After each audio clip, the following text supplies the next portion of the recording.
El aire sabe a podredumbre disfrazada de paraíso.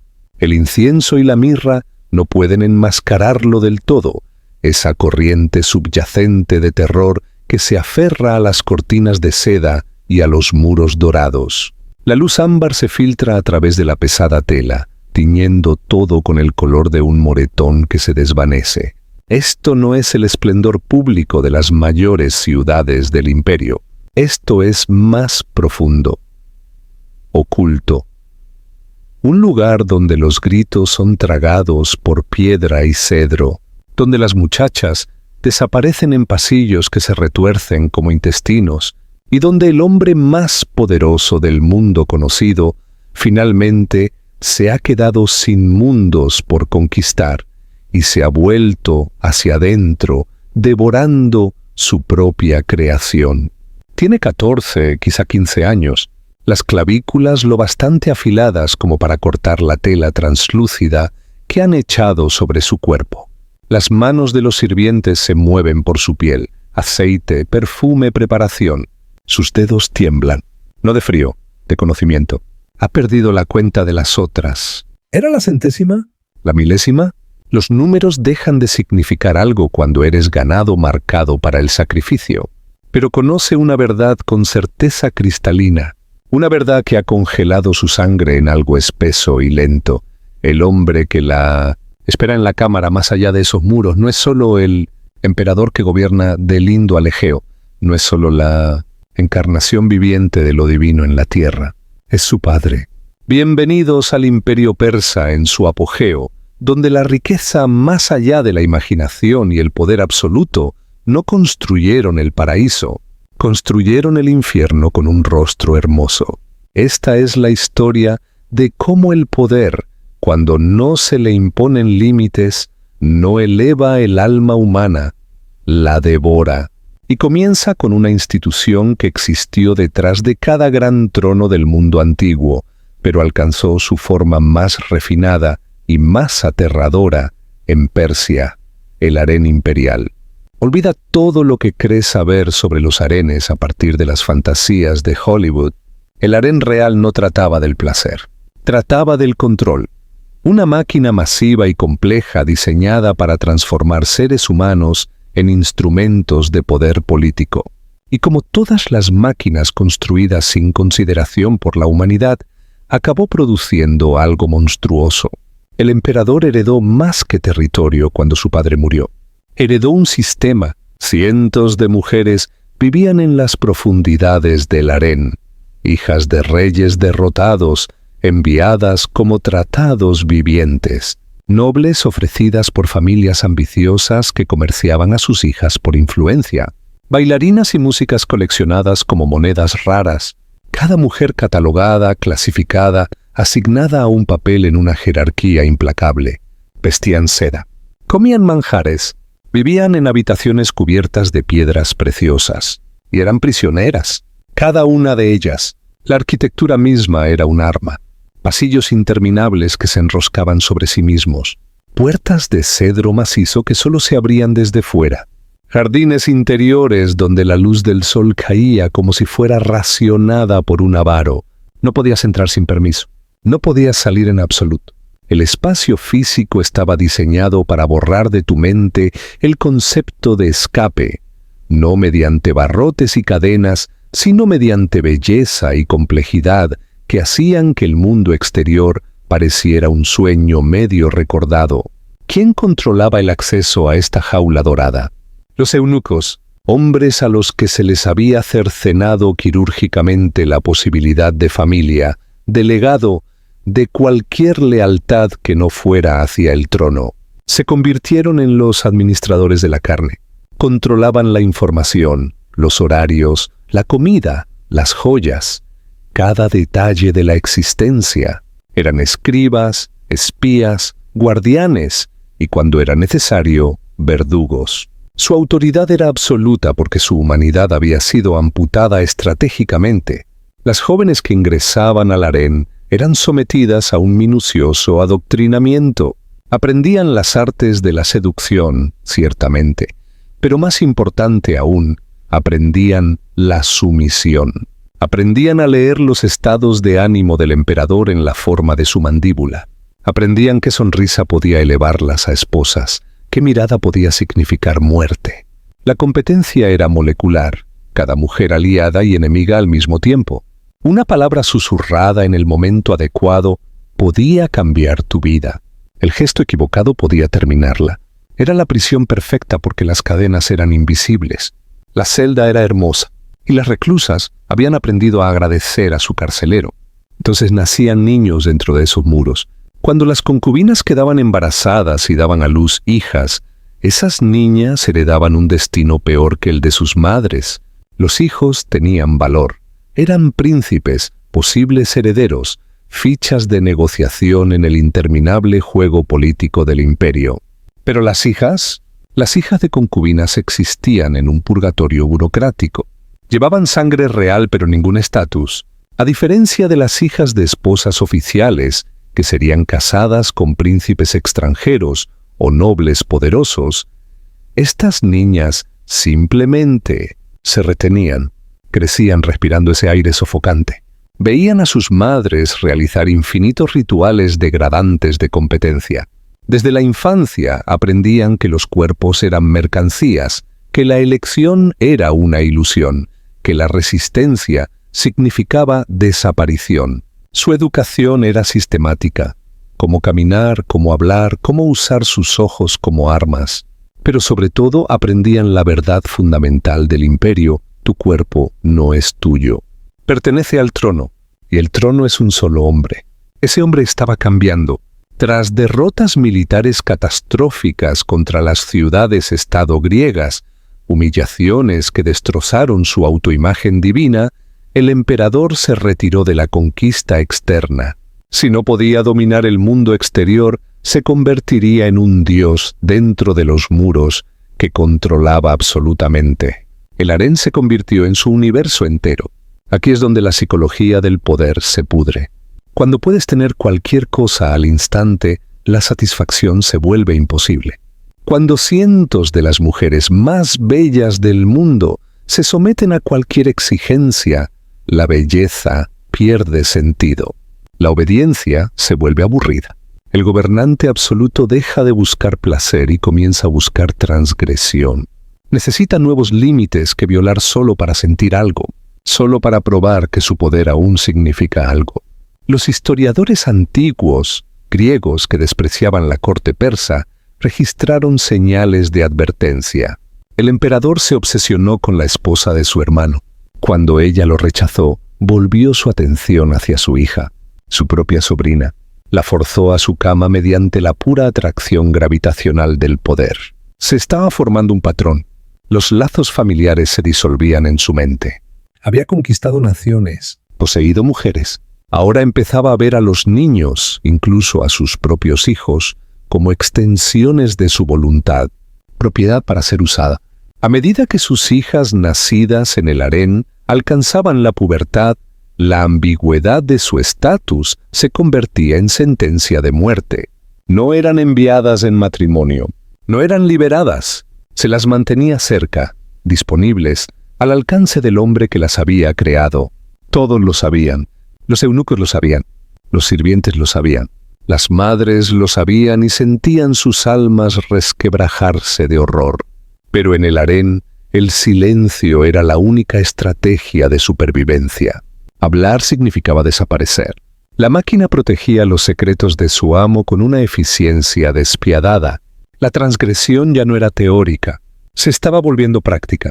Un historiador griego que sirvió como médico de la corte, que tuvo acceso a los archivos imperiales, dejó relatos fragmentarios de lo que presenció. Aunque la mayor parte de su obra ha sido destruida, lo que sobrevive pinta un cuadro de colapso moral sistemático. Los tabúes más profundos se habían vuelto rutina tras esas puertas de cedro. Para las jóvenes, la coerción era total e invisible. ¿Cómo rechazas a un hombre que es simultáneamente tu padre, tu emperador y la manifestación física de la voluntad divina en la tierra? No puedes. La pregunta ni siquiera tiene sentido. Eran prisioneras nacidas dentro de la jaula, criadas desde el nacimiento para esta función específica. El sistema no solo lo permitía, el sistema había sido diseñado para facilitarlo. Los eunucos preparaban a las muchachas con el mismo desapego eficiente que llevaban a cada tarea. No había moralidad en la transacción, solo logística, solo horarios y procedimientos. La arquitectura del harén ayudaba. Cámaras aisladas, conectadas por pasajes ocultos, aseguraban que lo que ocurría en las habitaciones privadas del emperador permaneciera invisible para el palacio de arriba. El gobernante, aislado por su propio poder absoluto, había dejado de ver personas por completo. Veía objetos. Sus hijas no eran familia, eran los artículos más exclusivos de su colección. Usarlas era la afirmación suprema de dominio, no sobre naciones o ejércitos, sino sobre la creación misma, sobre las categorías fundamentales que definían la humanidad. La atmósfera se volvió más densa, más paranoica. Las madres intentaban esconder a sus hijas, pero era inútil. Los eunucos mantenían registros perfectos. Cuando el emperador pedía a alguien, no había apelación, no había negociación. El hombre que una vez había ordenado azotar al mar con cadenas por desafiarlo, ahora ejercía la misma tiranía irracional sobre su propia sangre. El imperio exterior se estaba fracturando, pero dentro del palacio había construido un reino de pesadilla. Incluso en el mundo antiguo, con estándares morales radicalmente diferentes a los nuestros, el incesto entre padre e hija era el tabú universal. Los faraones egipcios se casaban con sus hermanas. La costumbre persa a veces permitía uniones entre primos o medio hermanos para preservar la pureza de la sangre. ¿Pero padre e hija? Esa era la línea que incluso los tiranos temían cruzar. Para este emperador, eso era precisamente lo que lo hacía irresistible. Romper el tabú supremo era la afirmación suprema de poder. Demostraba que realmente estaba por encima de toda ley, humana, natural y divina. Era el último acto prohibido disponible para un hombre que ya lo había tomado todo. La única manera de sentir que aún podía reclamar algo negado a los demás. La muchacha es conducida a la cámara. Los eunucos hacen guardia afuera, rostros tallados en piedra. Lo oyen todo. No procesan nada. Son muros que respiran. Aquí no existe el concepto de consentimiento. ¿Cómo rechazar al hombre que posee literalmente el poder sobre tu vida y tu muerte? Que es padre, emperador y Dios al mismo tiempo. Ha sido entrenada para este momento desde su nacimiento. Toda su existencia, cada lección, cada ritual, cada estructura que la rodea, ha sido diseñada para entregarla a este punto preciso en el espacio y el tiempo. Así es como se ve la industrialización de la sumisión. No es una elección. Es una función programada. Para el emperador, este es el pináculo de la posesión. No se trata de lujuria en ningún sentido simple. Se trata de solipsismo absoluto, el acto de consumir su propia creación. Un ciclo perverso donde él es a la vez creador y consumidor de vida. La demostración final de que su dominio no tiene límites. Las fuentes griegas, escritas desde el odio hacia Persia, registraron fragmentos de esta verdad a través de desertores y nobles deshonrados que huyeron al oeste. Susurraban que en sus últimos años el emperador ya no hacía distinciones. Su mente, corroída por el poder ilimitado y la humillación militar en el extranjero, había colapsado en un pozo gravitacional de depravación. Mientras el imperio exterior se fracturaba, él consolidaba su imperio de corrupción interna. Descuidó a los gobernadores provinciales que comenzaron a abusar de su poder. El ejército perdió cohesión. El coloso persa tambaleaba. El harén, antaño símbolo vibrante de su alcance, se había convertido en la tumba de su cordura. Y dentro de esa tumba, innumerables vidas jóvenes fueron aplastadas en silencio ritual. Hijas que la historia jamás nombraría. Niñas destruidas por su propio creador. Testigos mudos de la muerte moral del hombre más poderoso del mundo. Todo sistema construido sobre el miedo y el secreto termina devorándose a sí mismo. El colapso era inevitable. En el año 465 a.C., la paciencia de la élite persa se quebró. La muerte no vino de los campos de batalla griegos. Vino desde dentro del palacio. desde su propio dormitorio. El principal conspirador fue su capitán de la Guardia Real, el hombre más cercano al emperador, el guardián de su vida, el hombre que sabía demasiado sobre lo que ocurría tras las puertas cerradas.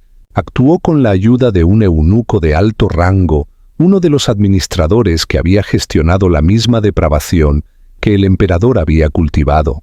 Una noche, el capitán entró en las cámaras imperiales. La muerte fue rápida y brutal.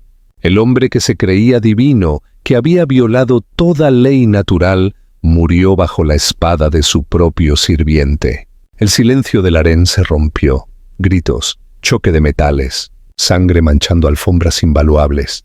El caos consumió el palacio. Eunucos y guardias luchaban por el control. El hijo del emperador actuó rápido, culpó a su hermano mayor por el asesinato, lo ejecutó de inmediato y tomó el trono para sí mismo. ¿Y las mujeres del harén? Esas cientos de vidas.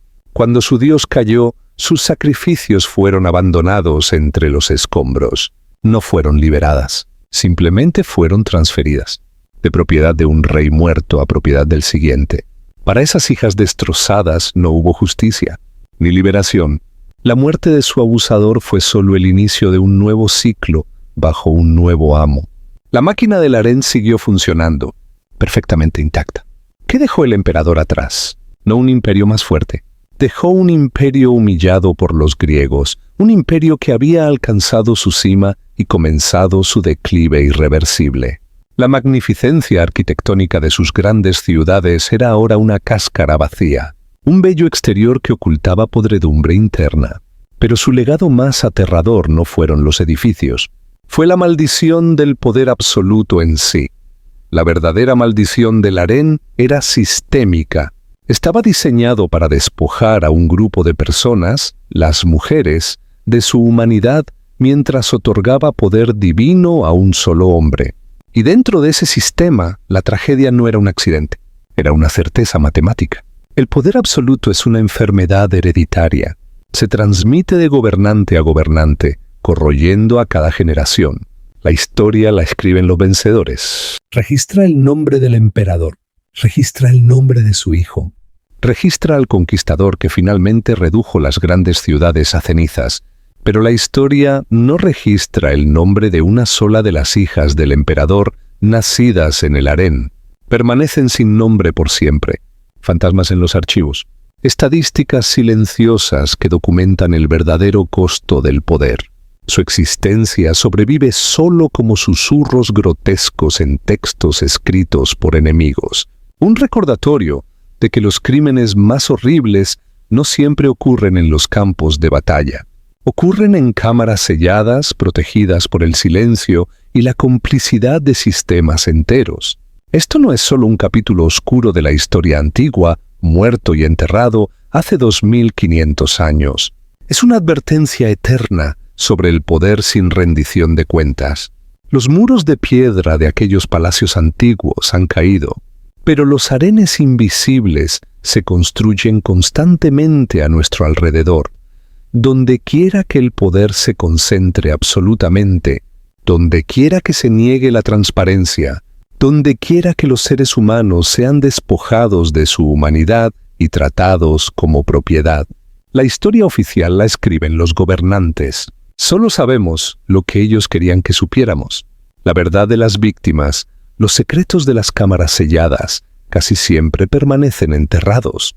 ¿Cuál crees que es la verdad más oscura sobre el poder antiguo que las historias oficiales han intentado borrar?